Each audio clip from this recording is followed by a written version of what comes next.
Capítulo quinto. Un desafío permanente. 103. He decidido recordar esta bimilenaria historia de atención eclesial a los pobres y con los pobres para mostrar que esta forma parte esencial del camino interrumpido de la Iglesia. El cuidado de los pobres forma parte de la gran tradición de la Iglesia, como un faro de luz que desde el Evangelio ha iluminado los corazones y los pasos de los cristianos de todos los tiempos. Por tanto, debemos sentir la urgencia de invitar a todos a sumergirse en este río de luz y de vida que proviene del reconocimiento de Cristo en el rostro de los necesitados y de los que sufren.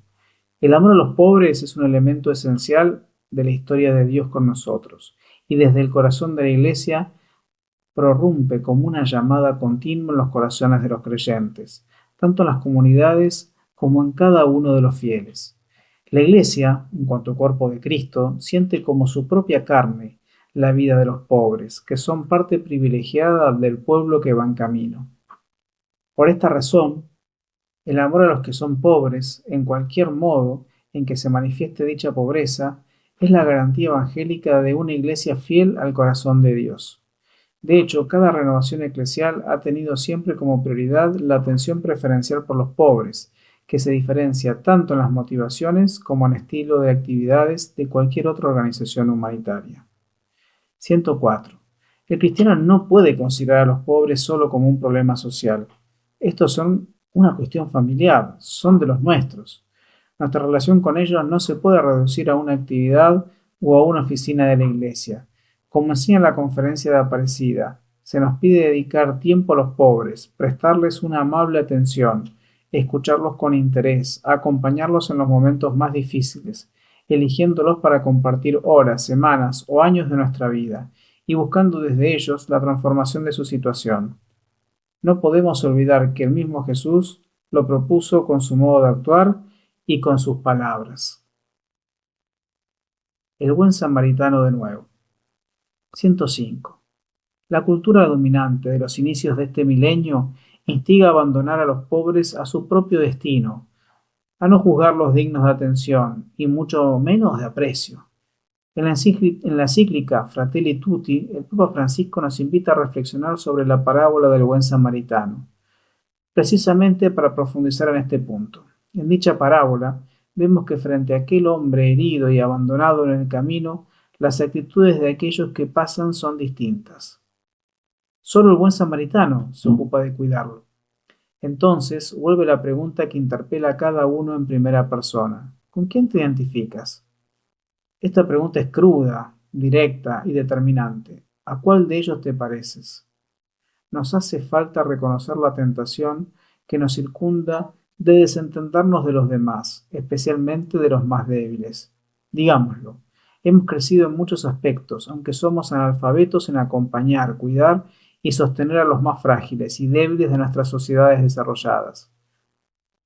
Nos acostumbramos a mirar para el costado, a pasar de lado, a ignorar las situaciones hasta que éstas nos golpean directamente. 106. Y nos hace mucho bien descubrir que aquella escena del buen samaritano se repite hoy también. Recordemos esta situación de nuestros días. Cuando encuentro a una persona durmiendo a la intemperie en una noche fría, puedo sentir que ese bulto es un imprevisto que me interrumpe, un delincuente ocioso, un estorbo en mi camino, un aguijón molesto para mi conciencia, un problema que deben resolver los políticos, y quizás hasta una basura que ensucia el espacio público. O puedo reaccionar desde la fe y la caridad, y reconocer en él a un ser humano con mi misma dignidad, a una criatura infinitamente amada por el Padre, a una imagen de Dios, a un hermano redimido por Jesucristo. Eso es ser cristianos. ¿O acaso puede entenderse la santidad al margen de este reconocimiento vivo de la dignidad de todo ser humano? ¿Qué hizo el buen samaritano? 107. La pregunta se vuelve urgente, porque nos ayuda a darnos cuenta de una grave falta en nuestras sociedades y también en nuestras comunidades cristianas. El hecho de que muchas formas de indiferencia que hoy encontramos son signos de un estilo de vida generalizado que se manifiesta de diversas maneras, quizás más sutiles. Además, como todos estamos muy concentrados en nuestras propias necesidades, Ver a alguien sufriendo nos molesta, nos perturba, porque no queremos perder nuestro tiempo por culpa de los problemas ajenos. Estos son síntomas de una sociedad enferma, porque busca construirse de espaldas al dolor. Mejor no caer en esa miseria. Miremos el modelo del buen samaritano. Las últimas palabras de la parábola evangélica, ve y procede tú de la misma manera, son un mandamiento que un cristiano debe oír resonar cada día en su corazón. Un desafío ineludible para la Iglesia de hoy. 108. En una época particularmente difícil para la Iglesia de Roma, cuando las instituciones imperiales estaban colapsando bajo la presión de los bárbaros, San Gregorio Magno amonestaba a sus fieles de este modo: todos los días, si lo buscamos, hallamos a Lázaro, y aunque no lo busquemos, lo tenemos a la vista. Ved que a todas horas se presentan los pobres, y que ahora nos piden ellos, que luego vendrán como intercesores nuestros. No perdáis el tiempo de la misericordia, no hagáis caso omiso de los remedios que habéis recibido. No sin valentía él desafiaba los prejuicios generalizados hacia los pobres, como los de quienes los consideraban responsables de su propia miseria. Cuando veis que algunos pobres hacen algunas cosas reprensibles, no los despreciáis, no desconfiéis, porque tal vez la fragua de la pobreza purifica el exceso de alguna maldad pequeñísima que los mancha. No pocas veces la riqueza nos vuelve ciegos, hasta el punto de pensar que nuestra felicidad solo puede realizarse si logramos prescindir de los demás. En esto los pobres pueden ser para nosotros como maestros silenciosos, devolviendo nuestro orgullo y arrogancia a una justa humildad. 109. Si es verdad que los pobres son sostenidos por quienes tienen medios económicos, también se puede afirmar con certeza lo contrario. Esta es una sorprendente experiencia corroborada por la misma tradición cristiana, y que se vuelve un verdadero punto de inflexión en nuestra vida personal cuando caemos en la cuenta de que justamente los pobres son quienes nos evangelizan. ¿De qué manera? Los pobres, en el silencio de su misma condición, nos colocan frente a la realidad de nuestra debilidad. El anciano, por ejemplo, con la debilidad de su cuerpo, nos recuerda nuestra vulnerabilidad, aun cuando buscamos esconderla detrás del bienestar o de la apariencia. Además, los pobres nos hacen reflexionar sobre la precariedad de aquel orgullo agresivo con el que frecuentemente afrontamos las dificultades de la vida.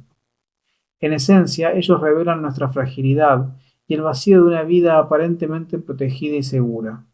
Al respecto, volvemos a escuchar estas palabras de San Gregorio Magno: nadie, pues, se cuente seguro diciendo: ea, yo no robo lo ajeno, sino que disfruto buenamente de los bienes que he recibido, porque este rico no fue castigado precisamente por robar lo ajeno, sino porque malamente reservó para sí sólo los bienes que había recibido.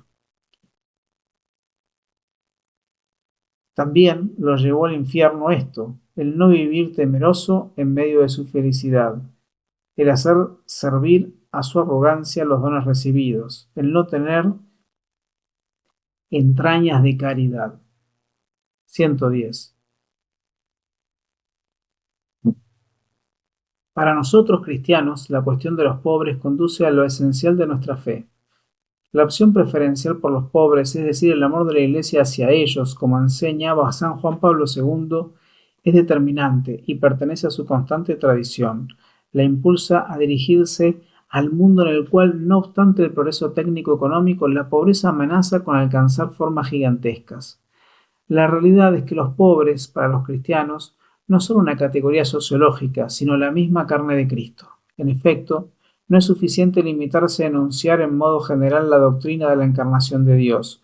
Para adentrarse en serio en este misterio, en cambio, es necesario especificar que el Señor se hace carne, carne que tiene hambre, que tiene sed, que está enferma, encarcelada.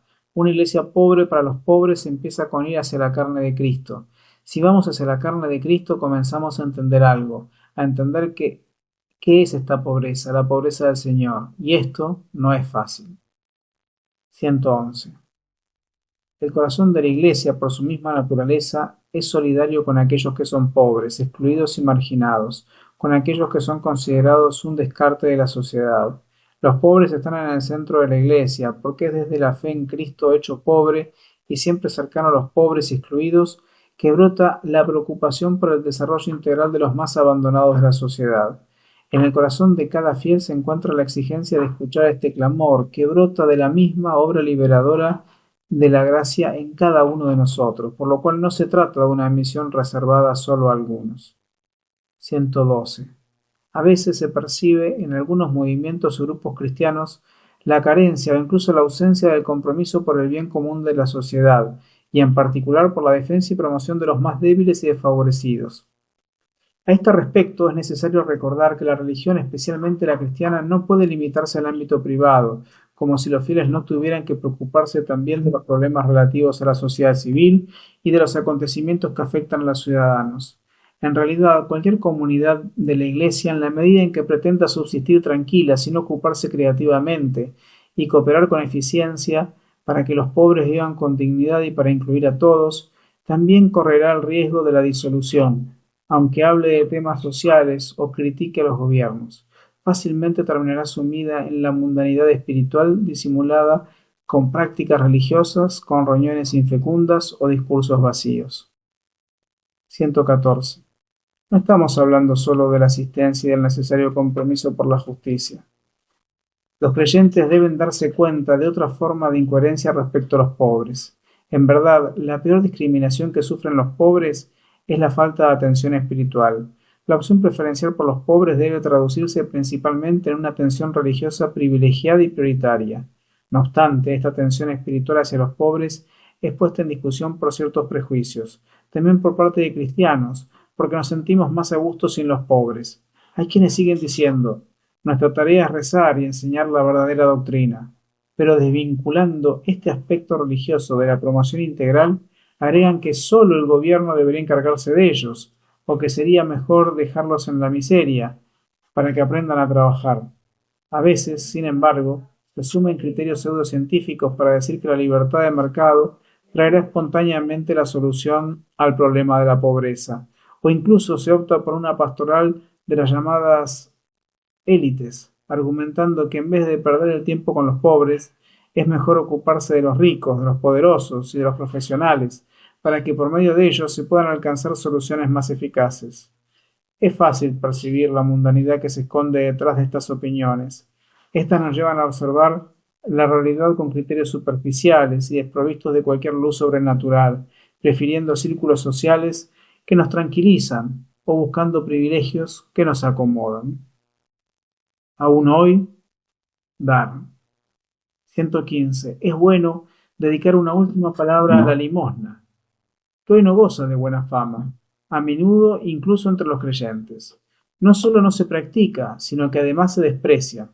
Por un lado, confirmo que la ayuda más importante para una persona pobre es promoverla a tener un buen trabajo, para que pueda ganarse una vida más acorde a su dignidad, desarrollando sus capacidades y ofreciendo su esfuerzo personal.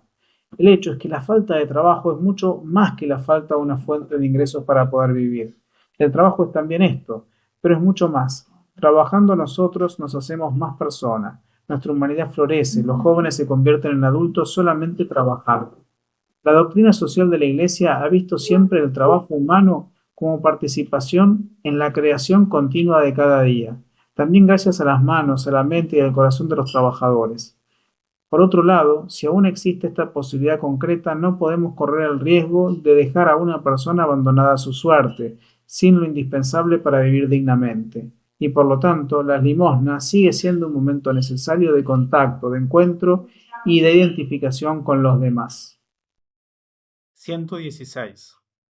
Es evidente para quien ama de verdad que la limosna no exime de sus responsabilidades a las autoridades competentes, ni elimina el compromiso organizado de las instituciones y mucho menos sustituye la lucha legítima por la justicia. Sin embargo, invita al menos a detenerse y a mirar al pobre a la cara, a tocarle y compartir con él algo de lo suyo. De cualquier manera, la limosna, por pequeña que sea, infunde pietas en una vida social en la que todos se preocupan por su propio interés personal. Dice el libro de los Proverbios: el hombre generoso será bendecido, porque comparte su pan con el pobre. 117.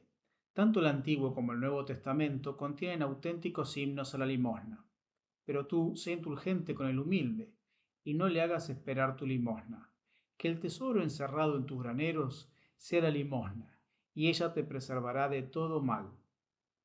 Y Jesús retoma esta enseñanza. Vendan sus bienes y denlos como limosna. Háganse bolsas que no se desgasten y acumulen un tesoro inagotable en el cielo. 118. A San Juan Crisóstomo se le atribuía esta exhortación. La limosna es el ala de la oración. Si no le das alas a la oración, no volará. Y San Gregorio Nacianceno concluía una de sus célebres oraciones con estas palabras.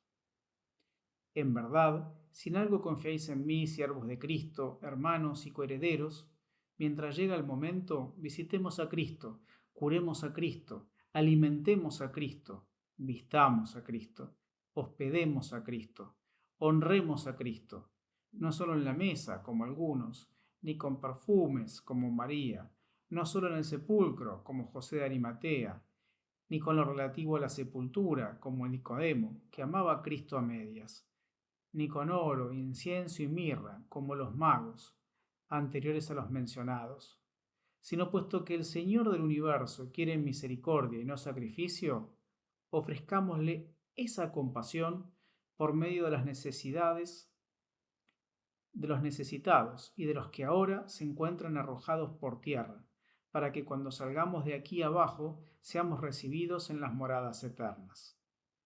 119. Hay que alimentar el amor y las convicciones más profundas, y eso se hace con gestos. Permanecer en el mundo de las ideas y las discusiones, sin gestos personales asiduos y sinceros, sería la perdición de nuestros sueños más preciados. Por esta sencilla razón, como cristianos, no renunciamos a la limosna. Es un gesto que se puede hacer de diferentes formas y que podemos intentar hacer de la manera más eficaz, pero es preciso hacerlo. Y siempre será mejor hacer algo que no hacer nada. En todo caso, no llegará al corazón. No será la solución en a la pobreza mundial, que hay que buscar con inteligencia, tenacidad y compromiso social, pero necesitamos practicar la limosna para tocar la carne sufriente de los pobres. 120. El amor cristiano supera cualquier barrera, acerca a los lejanos, reúne a los extraños, familiariza a los enemigos, atraviesa abismos humanamente insuperables, penetra en los rincones más ocultos de la sociedad. Por su naturaleza, el amor cristiano es profético, hace milagros, no tiene límites. Es para lo imposible. El amor es ante todo un modo de concebir la vida, un modo de vivirla. Pues bien, una iglesia que no pone límites al amor, que no conoce enemigos a los que combatir, sino solo hombres y mujeres a los que amar, es la iglesia que el mundo necesita hoy. 121. Ya sea a través del trabajo que ustedes realizan o de su compromiso por cambiar las estructuras sociales injustas, o por medio de esos gestos sencillos de ayuda muy cercanos y personales, será posible para aquel pobre sentir que las palabras de Jesús son para él. Yo te he amado. Apocalipsis 3:9. Dado en Roma, junto a San Pedro, el 4 de octubre, memoria de San Francisco de Asís, del año 2025, primero de mi pontificado. Su Santidad León XIV.